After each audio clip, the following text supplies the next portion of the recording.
Hey YouTubers, it's Charlie. This is going to be my Hobbit review. Hopefully you guys have had a chance to see it. Just in case you haven't, I'm going to start with my non-spoilery part first, and then I'll get into specific moments. I'm a huge Peter Jackson fan, and even though it's been a long time since I've read any Tolkien, I'm a huge fan of the books and the films. I still think the animated Hobbit movie, probably one of the scariest cartoons I ever watched as a child. That's actually a much more faithful adaptation to the original novel, so if you want a Hobbit movie that's just the book and doesn't have a bunch of extra stuff in it, just watch that original cartoon. The actual Hobbit novel is very short, and though a lot of people forget, it was specifically intended for children. It was written for young children. Being that this movie was part 3, I went in thinking a little bit about that. I totally didn't mind that they took this short book and turned it into a 7+ hour movie, but I feel like when they release it on DVD, that's how they need to market it, as like one really long movie. It's just that for this movie, there's no way you're going to understand the what or the why of the action without having seen the first 2 parts. I saw both of those, so no problems there, but I consider it a big thumbs down that the movie cannot stand by itself. For example, look at the Lord of the Rings trilogy. Return of the King was a much stronger narrative. You could watch it all by itself and it would still feel like it had a beginning, middle, and an end. Although the joke is there that they had like 5 different endings to that movie. It's just that The Hobbit Part 3 feels like it was taken out of Peter Jackson's extended cut for the second film, Desolation of Smaug. Like, this would have worked a lot better if Part 2 had been a 4-hour movie and they just used this as the third act. Find the mountain, defeat the dragon, battle the other armies, and take a hobbit nap for about 100 years till Gandalf comes back for Frodo in another adventure.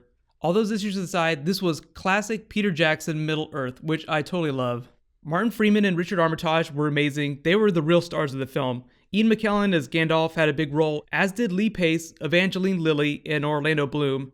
And if you didn't recognize him, Manu Bennett actually played Azog the Defiler. He just did all that mocap so you don't recognize him, just like Benedict Cumberbatch did Smaug. So anytime you see Azog the Defiler, just think of him as being Deathstroke. All of them did an amazing job, all the actors, but the friendship between Bilbo and Thorin is the core of this film. And that did break through what ended up being mostly a 2-hour extended action scene. Like, if you remember the battle for Gondor in Return of the King, imagine that is the whole movie, just that battle. Normally that would be another giant thumbs down, but because I'm trying to think of this as like a 7 or 8 hour movie, it works fine in that context. There's just not a whole lot of story in Part 3. What story there is mostly in service to setting up the events of Lord of the Rings, the first movie, Fellowship. There is like this seamless transition between this movie and Fellowship that everyone's going to really enjoy. So if you ever find yourself with like 20 hours to kill, you could totally do the Star Wars prequels original trilogy treatment where you watch all 6 films in chronological order. Just make sure you do it with the extended editions, because that's how it's done. You just got to do the extended editions.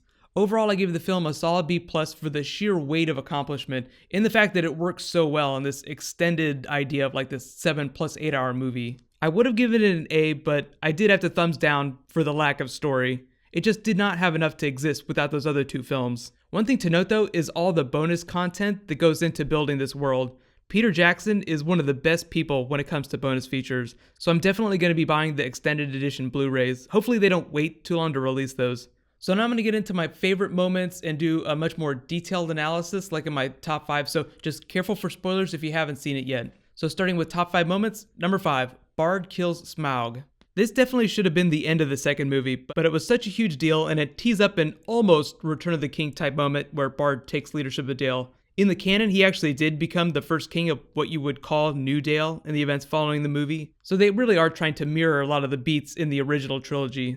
Benedict Cumberbatch was barely in the movie though, which was kind of a bummer. I was watching it in 3D, so the action was a little out of focus and there were some brightness issues with the screen I was watching it on, but that had nothing to do with the film itself. Like, that was just the venue I was at. I would caution people seeing it in 3D. I would recommend just seeing a normal print of it.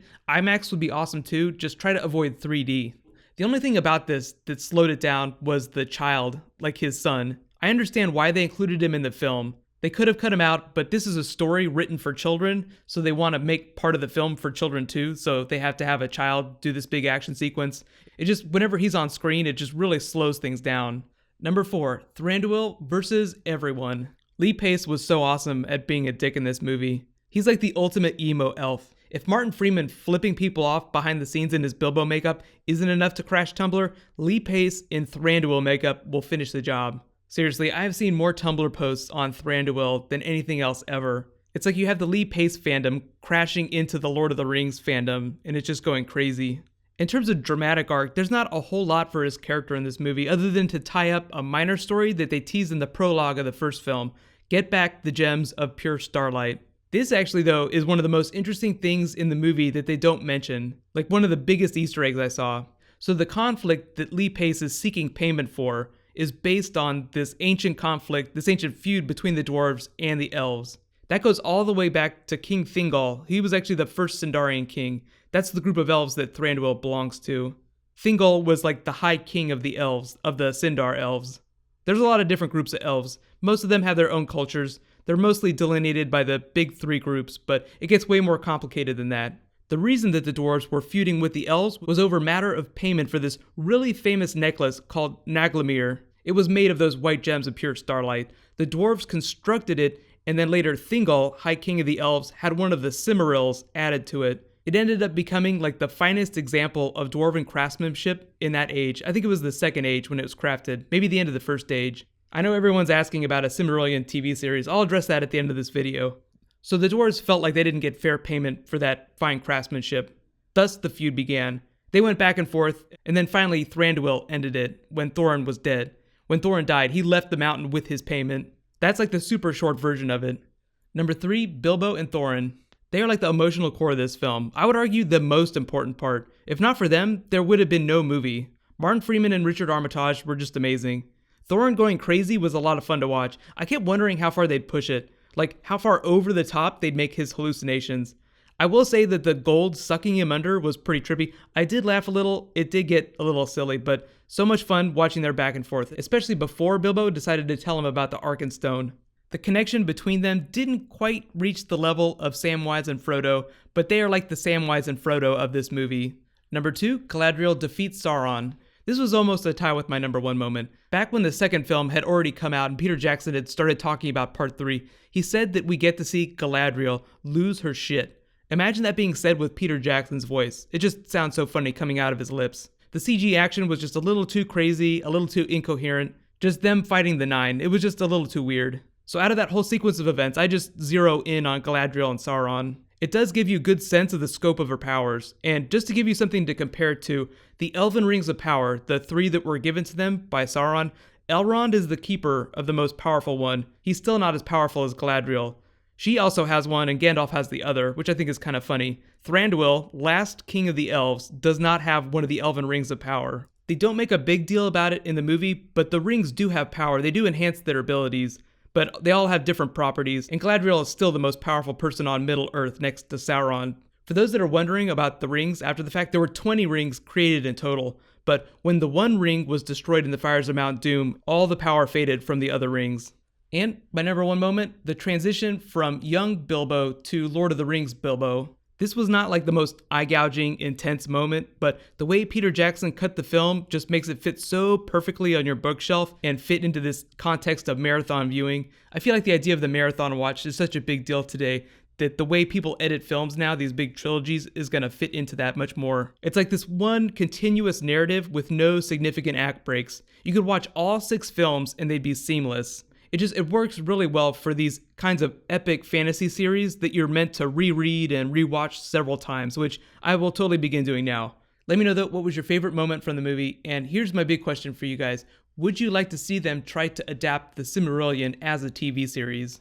It would probably follow the events of the War of the Jewels, in and around that, so it'd be about 2,400 years before the events of this movie. Interesting side note, in Middle-earth history, it was after that war, the War for the Silmarils, that Thranduil's father came to the west to establish the kingdom of the Sindar. That's how long ago that was. Game of Thrones kind of touches on that type of epic scope, but most of the stuff that we've seen from the series is all in present day. George R. R. Martin has written the context for ancient history, but he hasn't explored it quite as much as Tolkien explored the ancient history of Middle-earth. So all in all, great experience. Just if you're going to watch it and you haven't, if you watched the spoiler part of this video, try to avoid 3D. I would not recommend the 3D. Tomorrow, for those that are asking, I am working on an Arrow bonus video, and I've got some special Legend of Korra stuff coming for the Legend of Korra fans. The finale, the 2-part finale, is going to air Thursday at midnight. So be sure to stay up late on Thursday and subscribe to get all that stuff. Right now, if you're on your mobile phone or on your tablet, there's new links that you can click on up here, new mobile links. I think it's right over here in this corner, but it's the same as the links over here. Click here for the last Game of Thrones viral trailer for Season 5, new Season 5 footage, yay! And click here to catch up on Legend of Korra before Thursday. Remember, it's going to be like the last Legend of Korra on TV ever. Don't be sad though, so let's all high five. I'll see you guys tomorrow.